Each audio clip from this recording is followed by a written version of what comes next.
కల్కి మూవీ చాలా బాగుంది. నాగేశ్వర గారు చాలా బాగా తీశారు. చాలా కాన్సన్ట్రేషన్ చేసి చాలా జాగ్రత్తగా ఈ మూవీ తీశాడు.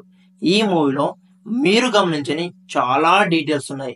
ఆ డీటెయిల్స్ మొత్తం మీకు తెలిసిన తర్వాత నాగేశ్వర గారి పైన రెస్పెక్ట్ అనేది అమాతం పెరుగుతుంది. నాగేశ్వర గారి బ్రిలియన్స్ ఏంటో తెలుస్తుంది. నాగేశ్వర గారి టేకింగ్ ఏంటో మీకు తెలుస్తుంది.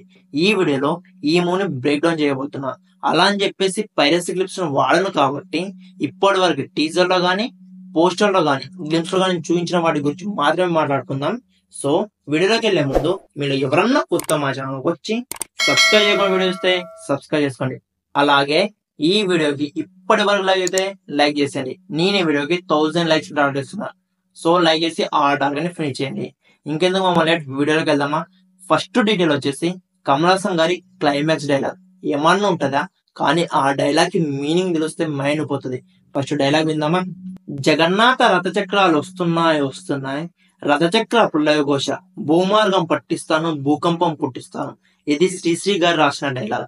దీని మీనింగ్ ఏంటంటే జగన్నాథ రథచక్రాలు వస్తున్నాయి అంటే దేవుడు వస్తున్నాడు, మంచి రోజులు వస్తున్నాయని. రథచక్ర ప్రళయ ఘోష, భూమార్గం పట్టిస్తాను అంటే వస్తున్న దేవుణ్ణి రథం విరగొట్టి దేవుణ్ణి చంపేస్తాను. భూకంపం పుట్టిస్తానంటే ప్రపంచాన్ని మొత్తం నాశనం చేస్తానని. ఇది శ్రీశ్రీ గారి డైలాగ్ ని యాస్కిన్ క్యారెక్టర్ కి చాలా బాగా యూజ్ చేసుకున్నారు. శ్రీశ్రీ గారికి ఒక మంచి ట్రైబ్యూట్ లాంటిది.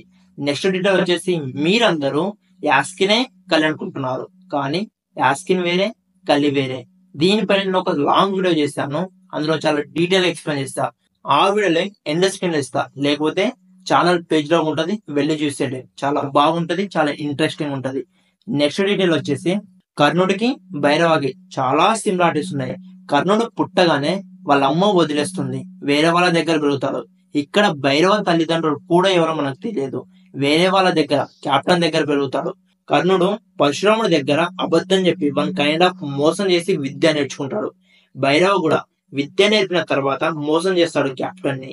కర్ణుడు ద్వాపర యుగంలో అధర్మం వైపు ఉంటాడు. భైరవ కూడా ప్రజెంట్ కల్కి పార్ట్ 1 లో అయితే అధర్మం వైపు ఉన్నాడు. ఇలా కర్ణుడికి భైరవకి చాలా సిమిలారిటీస్ ఉన్నాయి. ఎలాగో కర్ణుడే భైరవ, కానీ ఇప్పటి వరకు అయితే తెలియక ముందు కూడా చాలా సిమిలారిటీస్ ఉన్నాయి క్యారెక్టర్ పరంగా. నెక్స్ట్ డీటెయిల్ వచ్చేసి సుమతి కాంప్లెక్స్ నుండి ఎస్కేప్ అయిపోయేటప్పుడు ఫైర్ ఉన్న ఒక టనెల్ నుండి బయటికి వెళ్లాల్సి వస్తుంది. కానీ సుమతి వెళ్తున్నప్పుడు గాలి వల్ల ఆ టనెల్ లోని ఫైర్ రెండుగా చీలిపోయి సుమతికి లారిస్తుంది. ఇది డైరెక్ట్ రెఫరెన్స్ టు కృష్ణుడు పుట్టక. కృష్ణుడు పుట్టగానే వసుదేవుడు కృష్ణుడిని తీసుకుని వెళ్లిపోయేటప్పుడు సముద్రం రెండుగా చీలిపోయి కృష్ణుడికి దారి ఇస్తుంది. సో అక్కడ ఇక్కడ సేమే, ఇక్కడ ఫైర్ ఉంటది, అక్కడ వాటర్ ఉంటాయి, అంతే తేడా. ద్వాపరయుగంలో కృష్ణుడు పుట్టకంటే ముందే కంసుడు చంపాలనుకుంటాడు. ఇక్కడ కూడా కలికి పుట్టకంటే ముందే కలి చంపాలనుకుంటున్నాడు. నెక్స్ట్ డీటెయిల్ వచ్చేసి భైరవ సుమతిని తీసుకుపోవడానికి వచ్చినప్పుడు పర్టికులర్ ఈ షాట్ లో భైరవ ఈ పోజ్ లో ఉంటాడు. ఈ పోజ్ వచ్చేసి direct reference to Shri Mahavishnu. Shri Mahavishnu కూడా నాగశేషు పైన ఇదే పోజ్ లో ఉంటాడు. నా ఒక్కడికే ఇలా అనిపిస్తుందా, మీకు కూడా ఇలా అనిపిస్తుందా కామెంట్ చెప్పండి, నేను తెలుసుకోవాలనుకుంటున్నా. నెక్స్ట్ డీటెయిల్ వచ్చేసి ఈ మూవీ టైటిల్ కార్డ్ లో 22 లాంగ్వేజ్ డిస్ప్లే అవుతాయి. నేను ఇప్పటి వరకు ఏమనుకున్నానంటే ఈ మూవీ 22 లాంగ్వేజ్ లో రిలీజ్ అవుతుందేమో అనుకున్నా, కానీ దాని మీనింగ్ అది కాదు. ప్రపంచం మొత్తం నాశనం అయిపోయి కాశీ అనే ఒక్క సిటీ ఉన్నప్పుడు ప్రపంచంలో ఉన్న అందరూ వచ్చి ఈ కాశీ సిటీలో ఉంటారు కాబట్టి ఇక్కడ రకరకాల లాంగ్వేజ్ మాట్లాడే వాళ్ళు ఉంటారు కాబట్టి ఈ మూవీ ఒక టైటిల్ అన్ని లాంగ్వేజ్ లో రిలీజ్ చేశారు. అంతేగాని ఈ మూవీ అన్ని లాంగ్వేజ్ లో రిలీజ్ అవుతుందని కాదు. నెక్స్ట్ డీటెయిల్ వచ్చేసి గూస్ బంప్ షాట్, అదే ఇంటర్వెల్ షాట్. భైరవ ఒంటి చేత్తో ఆ రథం యొక్క చక్రాన్ని ఆపుతుంటే గూస్ బంప్స్ ఆటోమేటిక్ వస్తుంది. ఇది డైరెక్ట్ రెఫరెన్స్. కర్ణుడు యుద్ధం చేస్తున్నప్పుడు తన రథచక్రం భూమిలో కూరుకుపోయినప్పుడు ఇదే షాట్ ఉంటది. సో నాగార్జున కావాలనే ఆ షాట్ ను తీసుకొచ్చి ఇక్కడ పెట్టాడు. నెక్స్ట్ డీటెయిల్ వచ్చేసి టక్రా టక్రా సాంగ్ లో భైరవ ఆరెంజ్ పండుని ఎలా తినాలో భైరవకి తెలియదు. ఎందుకంటే తను ఇప్పటి వరకు రియల్ ఫ్రూట్ ని ఎప్పుడూ చూడలేడు, సముద్రాన్ని ఎప్పుడూ చూడలేడు. కాబట్టి చిన్న చిన్న వాటికి చాలా ఎక్సైట్ అయిపోతూ ఉంటాడు భైరవ. నెక్స్ట్ డీటెయిల్ వచ్చేసి మన పురాణాల ప్రకారం కలియుగం 4,32,000 సంవత్సరాలు ఉంటది.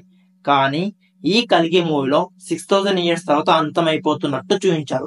అది ఎలా అంటే నాగార్జున గారు ఒక బుక్ లో కలియుగంలో ఒక్క సంవత్సరం ఈక్వల్ టు 70 ఇయర్స్ అని ఉందంట. అలా 6000 ఇంటూ 70 చేస్తే వచ్చేదే 4,30,000 సంవత్సరాలు. సో ఎగ్జాక్ట్ గా సేమే కదా. So that's the video guys. ఈ వీడియో మీకు ఎలా అనిపించింది, ఈ డీటెయిల్స్ మీకు ఎలా అనిపించిందో కామెంట్ చెప్పండి. ఈ డీటెయిల్స్ కాకుండా మీకు ఏమన్నా కొత్త డీటెయిల్స్ తెలుసుంటే కామెంట్ చెప్పండి. నాతో పాటు నా ఆడియన్స్ కూడా తెలుసుకుంటారు.